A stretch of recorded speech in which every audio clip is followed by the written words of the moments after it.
Welcome back to the show for caregivers, about caregivers, hosted by Caregiver. I am Peter Rosenberger. This is the nation's #1 show for the family caregiver. We are live on Sirius XM channel 131 Family Talk. If you want to be a part of it, 877-655-6755, 877-655-6755, and that was my beautiful wife, Gracie Singing, Rejoice Evermore. You can get that record right now. It's out on Amazon, iTunes, wherever all the stuff is downloaded. And you can also go to our website, hopeforthecaregiver.com, and see all the music she's put out there, which is rather extensive. And she's got a new record coming out here next month. If her producer can get it together, oh, that would be me. I was going to say, is this a dig? Is this a dig? Who do I need to talk to? Oh, I guess I know who I need to talk to. Yes, you do. And by the way, did I say channel 131? You did. You said channel 131. Yeah, okay. I just want to make sure. Okay, no. I was just being silly and texting you. Why are you doing that? Well, because I'm a silly person. You have to be a little bit silly in the midst of being a caregiver, or, we have to laugh. We talk about this all the time. You do. And that brings me to a story. Go ahead. Brings me to a story. My wife, and we have learned to laugh quite extensively. Last Monday was Labor Day, and I went out riding horses. And she went out on a four-wheeler this time, and our friend Kathy was with us. We got some horses out here belonging to her brother-in-law, and we're trying to kind of whip them into shape a little bit. They're a little bit green, and I love to ride. And Kathy's a real, no-kidding Montana cow woman, and she really knows her business. And so we're out there riding. But I was reminded that one of the last times we were out here riding some years ago with Gracie. And Gracie has these prosthetic legs that have little buttons on the side, and that when you press the button, that's when the leg comes off. Now, don't get ahead of me, John. I'm waiting patiently, and I'm not going to spoil your punchline. No, and it will go in a direction you can't even imagine anyway. So we were out riding, and sure enough, the button got pressed on both legs as her legs kind of flopped against the saddle. Sorry, Gracie. Well, and so the legs popped off. Okay, that's bad. But what happened was she was wearing straight leg jeans. The legs didn't come off. They got stuck in the bottom of the jeans. So it looked like she had like 6 foot long legs. It was a little bit freaky looking. Well, imagine what it did to the horse, because these legs were beating against the horse. And so what did the horse do, John? Oh, no. And yes, he did. And the horse took off, and Gracie's really extra long legs, these were just hanging down in her jeans, were flapping the horse and beating the horse, and the horse was just terrified because, in reality, this is not how a human is shaped. In equestrian school, the horse never learned how to deal with prosthetic legs flapping from a pair of jeans. And so Parker, our oldest son Parker, and I chased her down on our horses. We got her. We caught the horse, and Gracie's screaming and hollering and everything else, and holding on for dear life. It was rather serious, but it was also, it was rather serious. But we can look back at it and laugh now. And right. And then we took her legs off. Well, we're out there outside. She doesn't have her legs on. She can't get off the horse very easily because she didn't have legs now. And I couldn't put them back on because we needed to be able to take the jeans off. Well, Parker's there, and she's not going to take the jeans off there.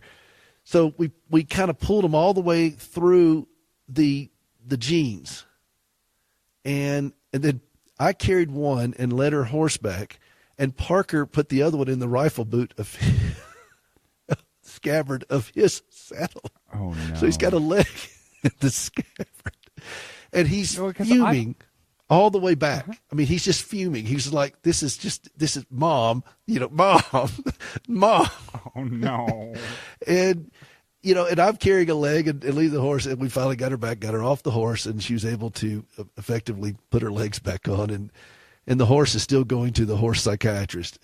I imagine so. That's... You want to lay down in the stall here? Tell me all about it. Oh, no. I hate Parker's mother.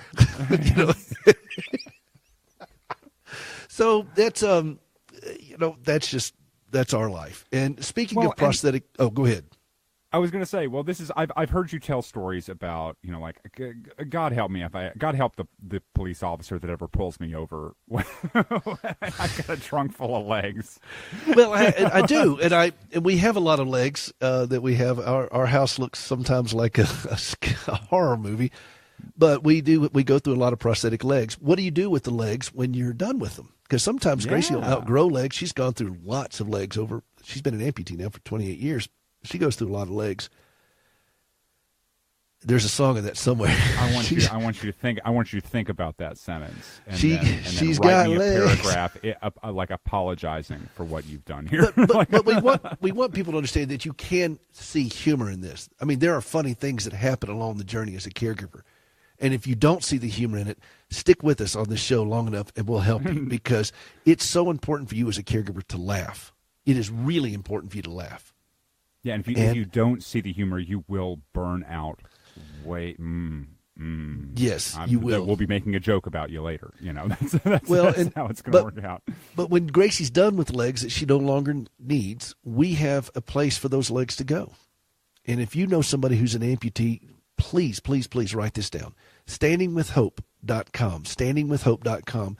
Some years ago, 15, 16 years ago, we launched this whole program of providing prosthetic limbs to Gracie's fellow amputees in West Africa. And part of that is we can recycle used limbs.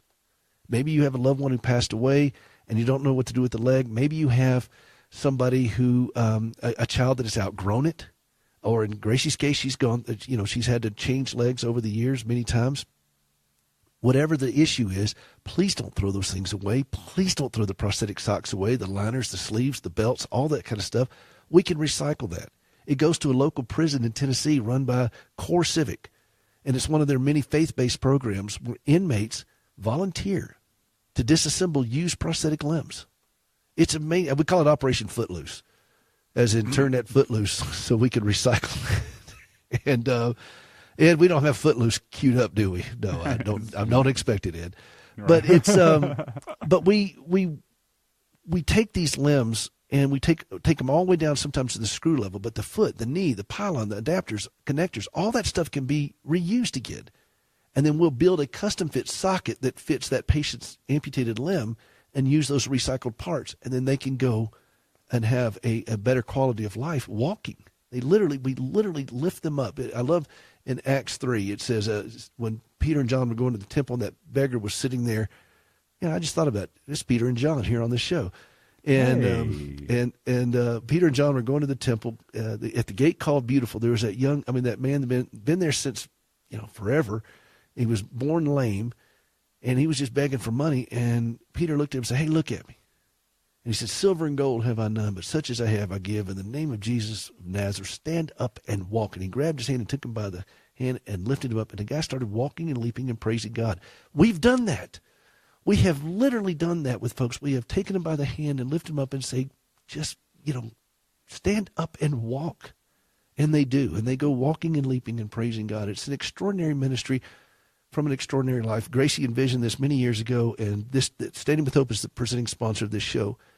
And the fact that we have inmates at a prison that does this with Core Civic, it's an amazing program. They let us do that. And inmates volunteer to do it. They love doing it. It gives them something positive to do with their hands. And they've told me that. I remember one inmate that when we first started, he said, look at me, he said, "I've never done anything positive with my hands." And another one said, "I've never even thought about crippled people." And here we are doing this. So anyway, it's a great program. Standingwithhope.com. Would you take advantage of it?